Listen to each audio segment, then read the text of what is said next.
Uttaranchal University, Dehradun, NAC A+ accredited university. టీడీపీతో పొత్తెందుకు? పవన్ కళ్యాణ్ పై ఎన్నికలకు ముందు చాలా మంది సోషల్ మీడియా వేదికగా అనేక రకాలుగా వ్యాఖ్యానాలు చేశారు. కొందరు అలిగి సైలెంట్ అయ్యారు, మరికొందరు పక్క పార్టీల వైపు వెళ్లారు.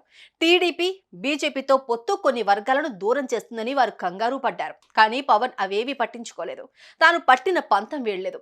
టీడీపీ బీజేపీ జనసేన జట్టు కట్టడంలో కీ రోల్ పోషించారు. ఎక్కడ తగ్గాలో ఎంత తగ్గాలో అంతా తగ్గుతూ వచ్చారు. చివరకు వై నాట్ 175 అన్న వైసీపీకి హోరాహోరీ యుద్ధాన్నిచ్చారు.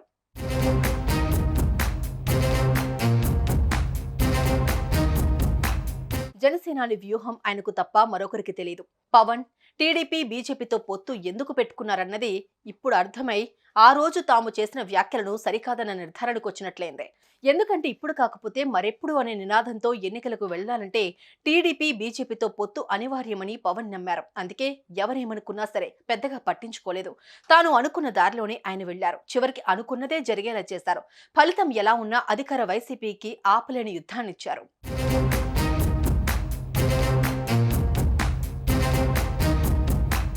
ఎన్నికలు ముగిసిన తర్వాత జరుగుతున్న పరిస్థితులను చూస్తే మాత్రం అందరికీ అర్థమయ్యే ఉంటుంది. వైసీపీ నేతలను ఎలా కట్టడి చేయగలిగారో ఆయన తన వ్యూహం ద్వారా చెప్పకనే చెప్పారు.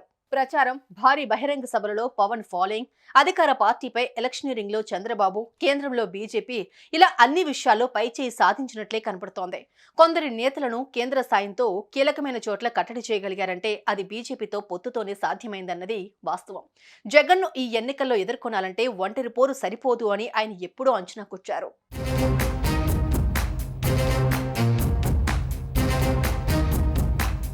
జనసేన అధినేత పవన్ కళ్యాణ్ పాత్ర ఇలా ఉంటే, తనకున్న పాత పరిచయాలు, ఆర్ఎస్ఎస్ నేతలతో ఉన్న సంబంధాలను ఉపయోగించుకున్న చంద్రబాబు బీజేపీ గట్టుదాటి వెళ్లకుండా జాగ్రత్త పడ్డారు.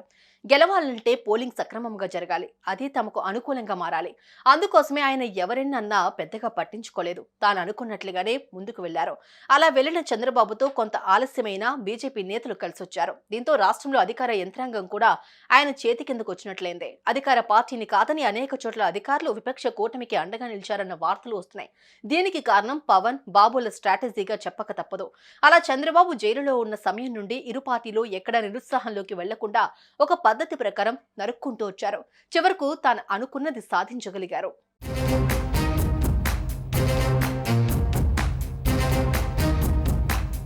సుమన్ టీవీలో మీ పర్సనల్ అండ్ బిజినెస్ ప్రమోషన్స్ కోసం కింది నెంబర్కి కాంటాక్ట్ చేయండి.